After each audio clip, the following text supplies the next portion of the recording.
네, 뉴스 라이브 이번에는 주요 사건, 사고 이슈 집중적으로 살펴보는 순서입니다. 스튜디오에 오윤성 순천향대 경찰행정학과 교수 손정혜 변호사 함께했습니다. 안녕하십니까? 안녕하세요. 예, 오늘 먼저 살펴볼 주제는 폭력 시위를 주도한 혐의를 받고 있는 전광훈 목사가 어제 경찰에 나와서 조사를 받았습니다. 12시간에 걸친 조사였는데요. 자, 먼저 전광훈 목사의 발언 그리고 어제 경찰 출석 장면 잠깐 보시겠습니다. 여기 언론 중에 90%는 주사파 언론들이자 다 국민들 중에 총격을 가해서 죽인다니까. 우리 국민들이 원체 선하니까 우리가 그냥 이렇게 기도하고 하지. 다른 나라 같으면 누가 저런 대통령을 살려주겠어요? 폭력 시위 주도 혐의 인정하십니까? 앞에 비켜! 앞에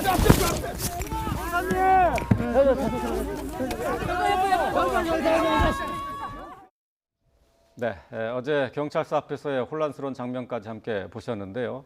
자, 이 전광훈 목사는 최근 보수단체 광화문 광장 집회를 주도를 했습니다. 이 보수단체 이름이 문재인 하야 총궐기 국민투쟁본부 총괄 대표인데요.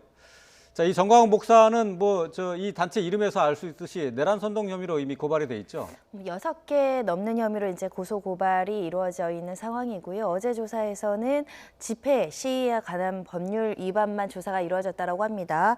내란 선동죄는 조사가 이루어지지 않은 것으로 보이고요. 집회 시위에 따르면 누구든지 평화적인 집회나 시위를 폭력이나 협박으로 방해한 경우에는 형사처벌 되게 되어 있는데 이 집회 과정에서 굉장히 가격한 어떤 언행들을 했었습니다. 네. 체포라는 단어도 썼고요. 하야라는 단어도 나왔고 청와대 검거 이런 표현을 쓰면서 폭력 시위를 유발하거나 주도했다 이런 혐의를 받고 있는 상황이고 혐의가 여러 개다 보니까 이례 조사의 모든 혐의가 조사가 맞춰지지 않고 어제 같은 경우는 폭력적인 집회 시위를 주도했는지 여부에 대해서 집중적으로 조사가 있었던 것으로 보입니다. 예. 그동안 전광훈 목사에 대해서는 경찰이 여러 차례 소환 통보를 했었는데 그동안 4차례 소환 통보에는 응하지 않았어요. 네, 그렇습니다. 이제 경찰이 출국을 금지를 하고 체포영장 가능성을 이제 제시를 했었죠.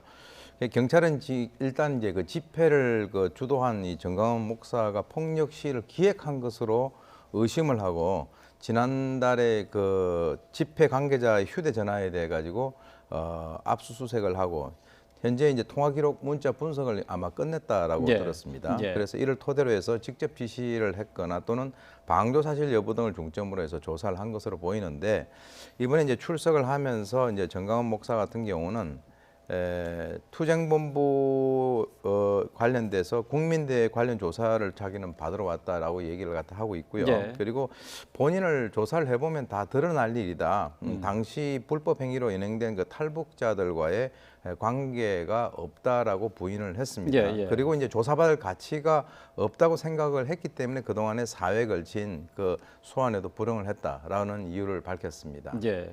말씀하신 것처럼 전광훈 목사 같은 경우는 10월 3일에 있었던 광화문 집회에서 경찰과 충돌하면서 40여 명이 연행됐는데 그것과 관련해서는 자신이 관련이 없다라고 부인을 하고 있어요.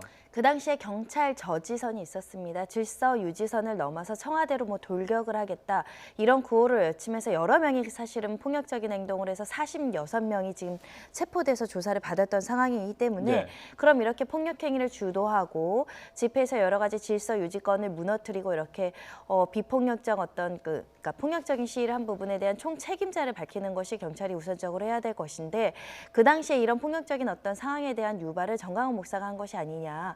이런 부분에 대한 조사가 이루어지고 있지만 전광훈 목사는 나는 그런 행위를 한 적이 없고 불법 행위에 관여한 바도 없고 내 지시 없이 그런 행동을 하지 말라고 이야기를 했다라고 지금 혐의를 부인하고 있는 상황입니다. 경찰은 말씀하신 것처럼 종전에 최측근에 대한 휴대전화하고 이 탈북자 연합회에 관련된 간부들의 휴대전화를 분석을 해서 그 집회 전에 이런 부분들을 공모했는지 모의했는지 여부를 조사하는 것으로 보이고요. 현재 그 개개의 사람들 46명 체포된 사람이 왜 이렇게 폭력적인 행동을 했습니까? 라고 이야기할 때 누구의 영향을 받아서 누구의 도움을 받아서 누구의 지시를 받아서라고 얘기했을 때 전광훈 목사의 어떤 지시가 있었다 이렇게 이야기를 한다고 한다면 처벌 가능성도 있습니다. 자, 앞서서 잠시 지적해 주셨습니다만은 전광훈 목사가 지금 받고 있는 혐의가 이제 모두 내란 선동을 포함해서 6가지예요. 경찰의 입장은 지금 추가 소환 조사가 불가피하다 이렇게 보고 있죠.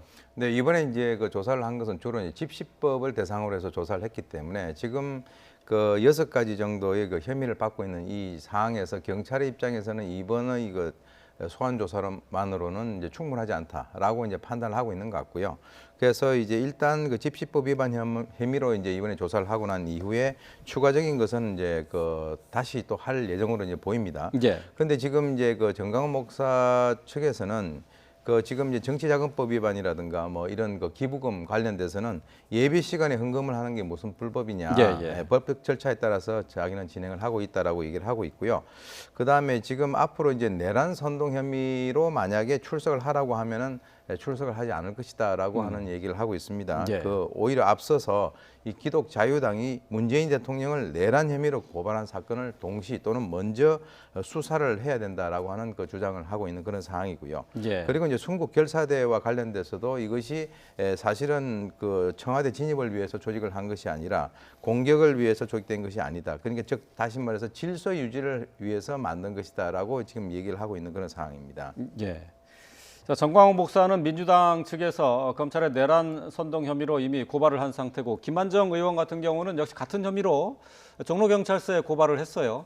자, 내란 선동 혐의 비롯해서 이제 불법 기부금 모금 혐의도 받고 있는데, 자, 이 갖가지 그 혐의에 대해서 글쎄요, 기소 내지는 뭐 유죄 가능성 어떻게 지금 뭐 좀 이르긴 합니다만 어떻게 보세요? 내란 선동죄가 적용이 되기 위해서는 우리 기본적인 판례의 태도는 어떤 정치적인 구호라든가 어떤 과격한 언행 정도에 이를 정도에는 내란 선동죄로 처벌할 수 없다라는 게 명확한 입장입니다. 내란 선동이 되기 위해서는 청와대나 뭐 국가 원수인 대통령에 대한 어떤 해를 끼치고 국가 질서를 문란하게 하는 언행이 있을 경우에도 처벌되는 게 아니라 나아가서 그 시기와 방법과 장소가 구체적으로 특정이 돼서 예. 구체적인 위험성이 야기될 정도로 상당한 어떤 계획이 이제 포함되어 있어야 내란 선동죄로 처벌할 수 있기 때문에 이 집회나 시위 과정에서 어떤 일부의 과격한 언동, 정치적인 의견의 구호의 정도에 불과할 때는 그 추상적인 위험에 불과하다고 해서 처벌하지 않습니다.